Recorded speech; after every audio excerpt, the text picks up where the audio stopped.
Welcome to 10 Intentional Minutes with Janine. Today, we are talking about how you can intentionally improve your relationships.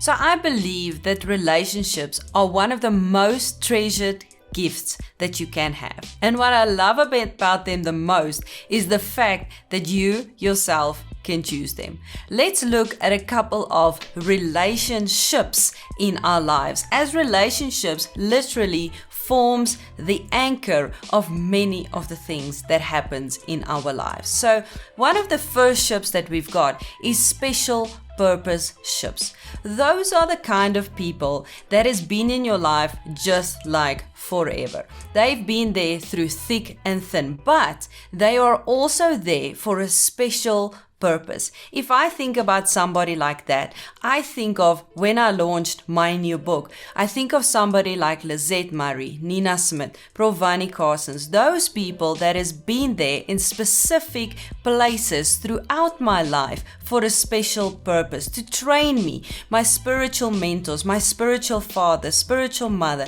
my own mother and father, those people that are there for a special mission in your life. The second ship we're going to look at is cargo ship. The first people that come to mind there are the people that has been your childhood friends, the ones you went to school with, the university friends, people that has been there for the long run. Cargo ships take very long routes. And for the lady, the interesting thing about that, they can take up to 5,000 pairs of shoes on a cargo ship. They travel slow, they travel long, but they can carry heavy loads. Those are the people that when bad things happen in life, they are the ones standing next to you by that open coffin. They are the one that is back again at that wedding. They are the one that goes through the trials of life with you. They know your story. We need people like that in our life, because sometimes we forget the song to our own story, and we need those people to remind us what the lyrics are. So next on is naval ships. Now those are the kind of ships that we're not 100% sure that we need them, but if we have them intact, it can save us from a lot of trouble later. Those are your lawyers, your policemen, your marketers, and those kind of people that you need in your life. The better thing to do is to have the relationships with those people already to avoid things to happen, rather than to have to get to know those people when you are already in trouble. If I think about an accountant, it's not about keeping us out of trouble or getting us out of trouble, but rather to implement the systems and procedures for us to do things right from the beginning. I feel the same about a lawyer. You don't need to contact a lawyer when you're already in trouble, but rather to make sure that you never get to that place. The fourth ship is friendship. This is one of my ultimate favorites. And I think about, what is an intentional friend? What does it take to be an intentional friend? For me, it is about purposeful and vision-filled conversation that we are having. When I have an intentional friend, I intentionally don't want to discuss other people. I want to discuss positive things. I want to talk about vision. I want to talk about things that uplift each other.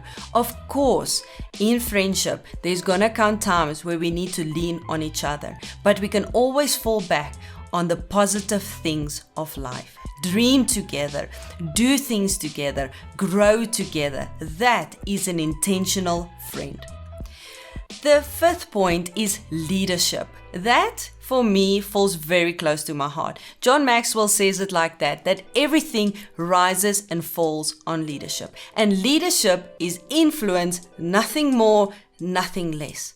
Now I want to ask you, what influence do you have over other people? When you lead, do people follow? I love it also when John Maxwell says that if you are leading and you look back and no one is following, you're simply taking a walk. Now, are you simply taking a walk, or are you a leader and people are following you? When you share an idea, do people automatically and easily do that, or do you struggle to get people to do that? When you're in a room, are you the leader or are you the follower? It starts with leading yourself. That leads me to the last point, which is self-leadership.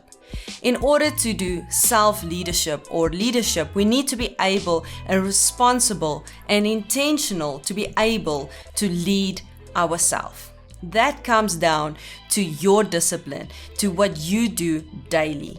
John Maxwell says as well that leaders grow daily and not in a day.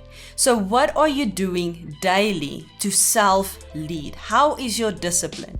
How is the things that you do every day? What is your routine like? Because those are the things that helps us to lead ourselves. I love in the word it says that we do not possess a spirit of fear, but of power, love, and a sound mind. A sound mind in another translation also translates to self-discipline. Now, a lot of the times we are looking for discipline, and if we can only learn discipline. And I was thinking, why are we looking to learn discipline if the word says we already have it? If we already have it, then self-leadership will come much easier to you. So how do you intend to grow your relationships? Let's recap. We need self-leadership, we need leadership, we need friendships, we need those naval ships or those people for desperate situations, we need cargo ships or those people that are going to carry the heavy loads in our life, and we need special purpose ships, and those are the people that is there for special missions in our lives. How can you intentionally grow your relationships?